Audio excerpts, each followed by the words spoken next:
Olá, tudo bem com vocês? Estamos aqui para mais um encontro através do canal Aula na Tela. Eu sou a Alana, professora do componente de ciência. E dando sequência ao que nós estudamos no nosso vídeo anterior, onde nós falamos de quem? Falamos sobre a importância, sobre a contribuição que Mendel fez na área da genética, tá certo? Com seus experimentos, estudamos os materiais genéticos, as características de alguns desses materiais. Nós vamos dar sequência agora, dando ênfase maior com o tema de genética. E aí, o que é a genética? O que a genética estuda?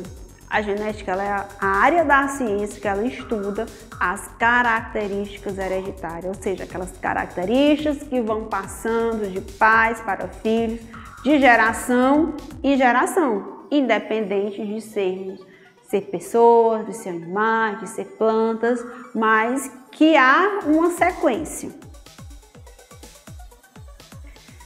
E aí, dentro da genética, nós temos o genoma. E o que o genoma estuda? E o que o genoma especifica? São as características do genótipo ou do fenótipo. E quais são essas características do genótipo? São aquelas características internas, são aquelas características que não acontece, que não tem interferência, tá certo? Dentro dessas características internas, nós temos quem? O conjunto de cromossomos ou a sequência de genes herdada de pais para filhos, tá certo? Aqueles alelozinhos, aquelas organizações dos genes. E nós temos o fenótipo, que também faz parte do genoma, que é uma característica genética. E dentro do fenótipo, nós temos as aparências dos indivíduos. São algo externo, algo que é possível visualizar a olho nu. Essas características externas de dar o quê? A morfologia, as características fisiológicas também e comportamentais de cada indivíduo. Por exemplo, Alana, me diga aí uma característica do fenótipo. Eu posso ter nascido com o meu cabelozinho caracolado igual da minha mãe. No entanto, eu senti a necessidade de fazer o quê? Um alisamento. O meu cabelo, eu nasci com o cabelo semelhante ao da minha mãe. Porém, eu sofri interferência do meio e hoje ele não é mais caracolado. Ele está liso. O mesmo acontece com a tonalidade de pele. Eu posso até ter herdado a cor de pele do meu pai ou da minha mãe, mas se eu ficar muito tempo exposto ao sol, o que acontece? Haverá essa mudança de tonalidade de pele. Então, isso é o que diferencia essas características do genótipo e do fenótipo. É só a gente memorizar. Genótipo, características internas. E fenótipo, características externas. E dentro dessas características dos indivíduos, nós temos os indivíduos homozigotos e os heterozigotos, que faz parte lá do nosso genótipo. Porque um indivíduo com o genótipo B sendo representado pelas letras maiúsculas, eu chamo ele de homozigoto. Detalhe, pessoal, essas letras, elas podem ser representadas pela que você quiser, independente que você saiba diferenciar, tá certo? Se ele é homozigoto, quando ele é homozigoto, quando ele é heterozigoto, quando ele é recessivo ou quando ele é dominante, que a gente vai já tocar nessa parte, vai já falar sobre. E aí, nós temos indivíduos também com genótipo BB, que é o que nós chamamos de homozigoto. Ou seja, se eu tenho as letras semelhantes, sejam elas, né, o meu par de alelos representado por uma letra maiúscula ou as duas letras minúsculas, eu terei indivíduos com as mesmas características, que eu vou chamar de homozigoto.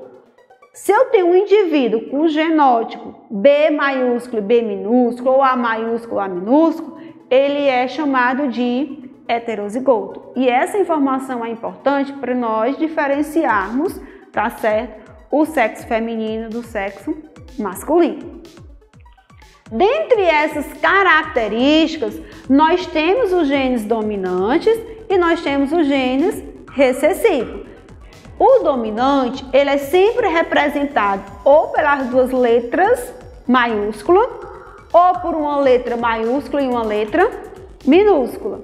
Nós temos os genes recessivos. Quem são esses genes recessivos? Eles são representados por duas letras minúsculas. Então, isso aqui vocês podem estar observando, ó, nós temos um par de alelos com características semelhantes, por isso que ele é considerado o quê? Homozigoto. E B maiúsculo com B maiúsculo, eu vou saber que ele é o quê? Dominante. No heterozigoto, vocês vão observar o quê? Eu tenho a presença do meu gene dominante, tá certo? E eu tenho ele sendo heterozigoto, porém com dominante. E no homozigoto, eu vou ter o quê? A presença do gene recessivo. E se vocês observar, o parzinho de alelo apresenta características diferentes, que no heterozigoto as características, ó, são diferentes e homozigoto elas são o quê? Iguais. Então, homo iguais, hétero diferente. Por que que eu falei daquela questão da letra? Não importa a letra que está sendo utilizada. Na lâmina anterior, nós utilizamos a letra B e aqui nós vamos utilizar a letra A para representar esse cruzamento. E a importância da gente compreender quem é dominante e quem é recessivo. No primeiro teste que foi realizado, nós temos a presença de quem? De um indivíduo homozigoto em ambas as partes, porém um é dominante e o outro é o quê? Recessivo.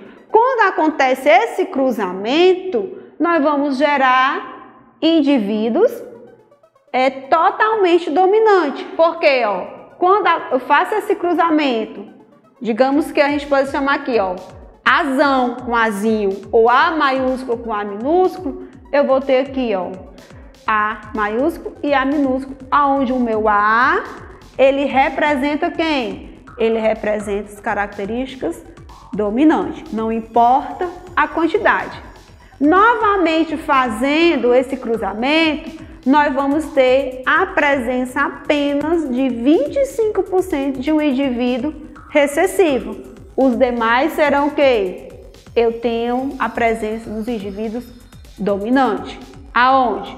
Eu tenho aqui, ó, um homozigoto dominante, heterozigoto também dominante e eu tenho um recessivo ali, ó, ele é homozigoto, mas ele também está recessivo.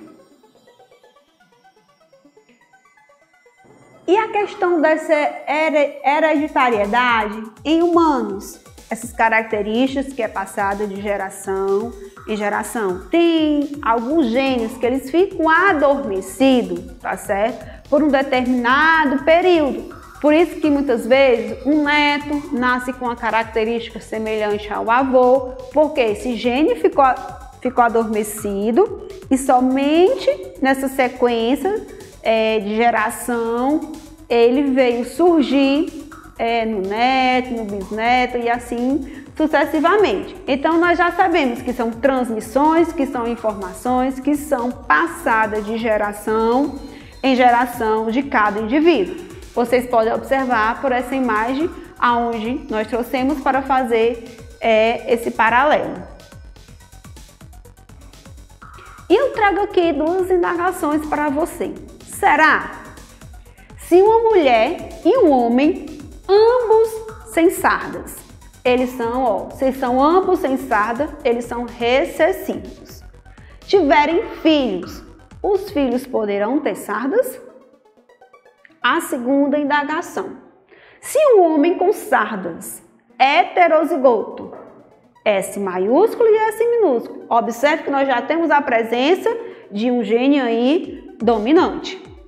que tenham filhos com uma mulher sem sardas, ela é recessiva.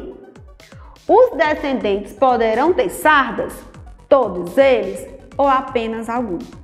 Para a primeira indagação, não será possível, respondendo já desde já, antes de mostrar para vocês a próxima lâmina, não será possível a presença dessa criança, desse filho com sardas. Não tem. Já agora, para a segunda indagação, nós temos aqui esse esquema aqui abaixo.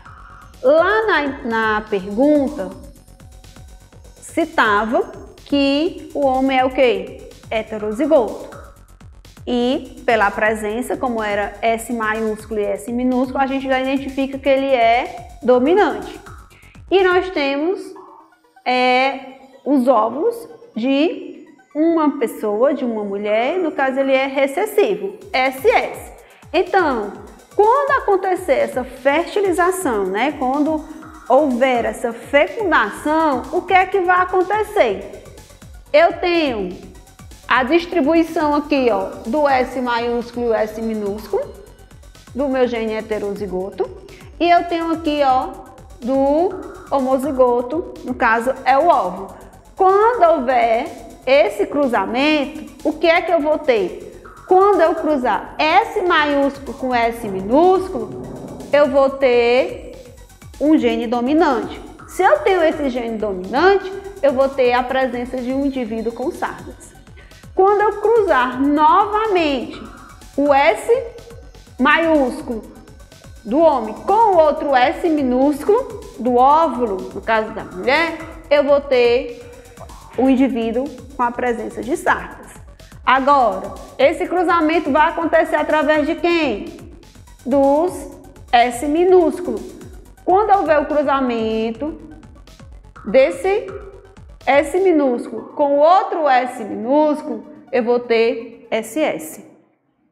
E mais uma vez, vou utilizar o segundo Szinho minúsculo com o outro que é descendente do óvulo. Então, qual é essa chance? Qual é essa probabilidade? 50-50. 50% de chance de a gente ter indivíduos com a presença de sardas. Observe que sempre vai ter o S dominante, o gene dominante, como eu vou ter também a presença do gene recessivo, com 50% de probabilidade. Então, é a mesma chance.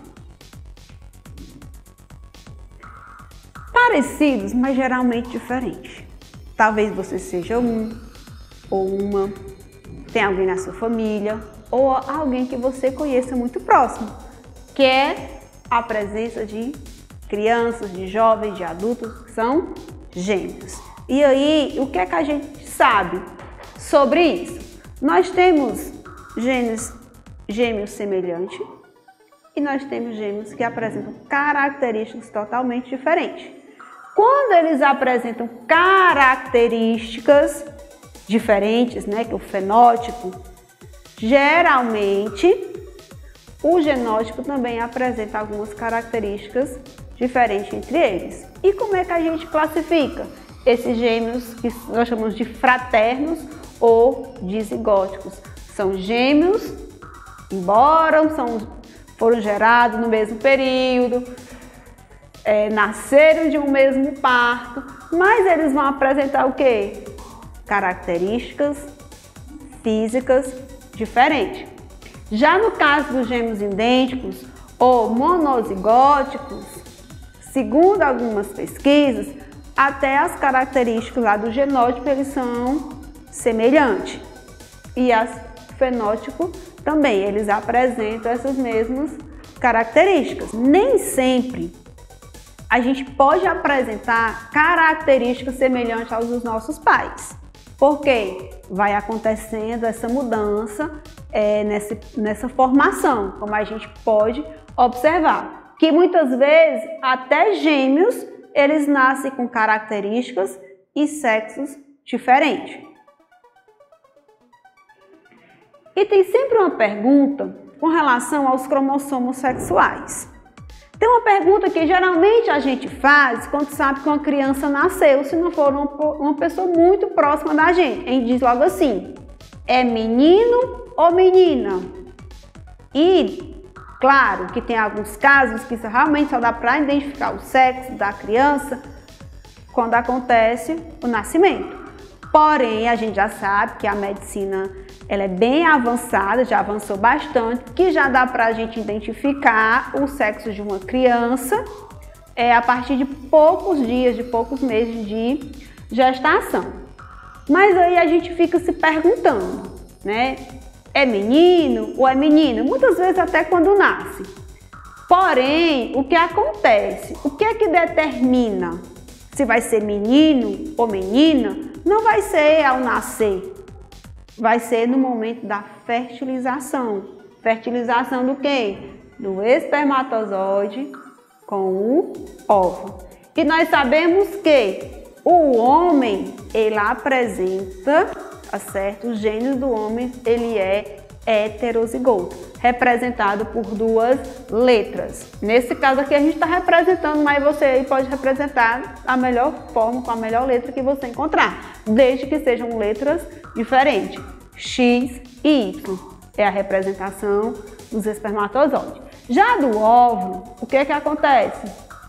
Nós sabemos que ele é homozigoto, então é X, X. Quando acontece esse cruzamento, é bem semelhante ao caso anterior, porém agora nós estamos falando aqui de quê? Nós estamos falando de sexo, tá certo? Nós temos o cruzamento. Se for o espermatozoide X com o óvulo X, vai nascer o quê? Do sexo feminino. Se for o espermatozoide Y com o óvulo X, eu vou ter do sexo masculino. Se for o espermatozoide X com o óvulo X, eu vou ter o quê? Feminino. E novamente, se for o Y com o X, eu vou ter masculino. Então, quando acontece a fertilização, a probabilidade de nascer menino ou menina também é de 50% para cada descendente. Dentro da nossa hereditariedade, muitas vezes nós trazemos uma cargazinha pesada, que nós não vamos herdar somente as coisas boas.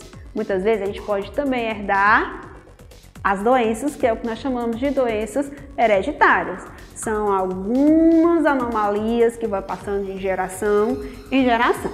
E uma delas é a fenilcetonúria. E o que é essa anomalia? O que é essa doença? É justamente pessoas que eles têm uma intolerância a uma determinada substância, que é como se fosse o açúcar artificial, presente em alguns alimentos. Então a gente tem essa capacidade, a pessoa que é portadora, ela tem a incapacidade de processar a fenilalanina, que é justamente o adoçante artificial que contém em alguns tipos de alimentos. Uma outra que é bem comum é o albinismo. As pessoas albinas, elas têm uma dificuldade de enxergar com excesso de claridade, tá certo? Elas apresentam a pele muito branca e bem sensível. O cabelo é muito loiro mesmo. E por que que isso acontece? É justamente de um distúrbio causado por um alelo recessivo de um gene do cromossomo 11, ou seja, ela se manifesta geralmente em homozigóticos recessivos. Uma outra que nós sempre ouvimos falar é a hemofilia. E ela é o que? A dificuldade de coagulação no sangue. Por isso que é muito importante você saber o seu tipo de sangue. É muito importante você fazer um exame para saber se você não é portador dessa doença. Porque aqui em casos de acidente ou em casos de procedimento cirúrgico, há-se uma grande probabilidade de acontecer hemorragias. Dentro nós temos também das doenças hereditárias o daltonismo, ou seja, é o distúrbio visual em que o portador não distingue certas cores. Tem determinada cor que ele não consegue visualizar, que ele fica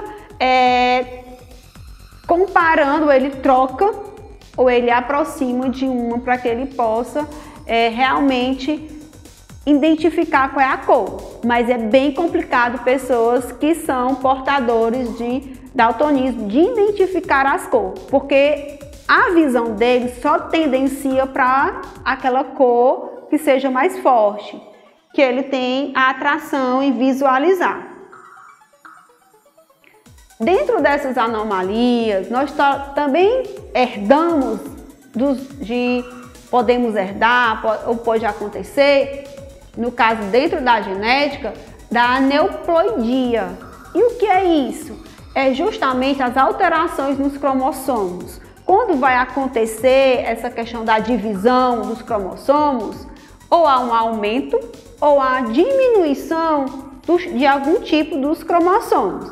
E o que é que isso causa? Dependendo de como seja a forma, pode acontecer até o aborto. Mas o que mais acontece, o aborto espontâneo, pessoal, mas o que mais acontece é a presença da síndrome de Down, aquelas crianças bem receptivas, bem amáveis e com características semelhantes a essa pessoa, as características físicas semelhantes a essa imagem que está sendo colocada.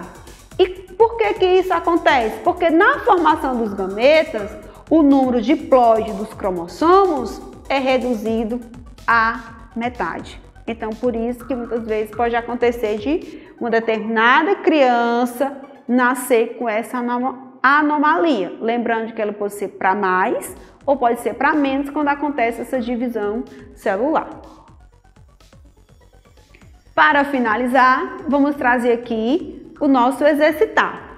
E a proposta que eu trago aqui, nós sabemos que a tecnologia ela avançou e ela auxilia bastante, tá certo? Em relação à saúde, em relação a identificar as doenças. Mas será até que ponto isso é positivo? Nós sabemos que tem algumas propostas, que tem algumas ideias, onde se traz o seguinte, que será se nós temos o direito de escolher o sexo, a cor do olho, se essa criança vai ser portadora de uma determinada característica? Será se nós temos esse direito? Será que é possível a gente fazer? Será que é possível a gente colocar ou identificar que aquela determinada criança nasça com aquelas características genéticas que eu queira? E aí nós temos o direito de escolher, como eu já falei, o sexo. Será se uma pessoa descobre que a chance dela vir a gerar filhos com uma série de doenças genéticas, seria incorreta impedi-las de ter esse filho? Quem deve ter o poder da decisão nesses casos, em situações como essas? O que é que vocês acham? E agora você vai expressar a sua opinião, vai fazer um pequeno texto colocando a sua opinião, seus argumentos sobre o assunto e vai enviar da melhor forma que o seu professor orientar, certo?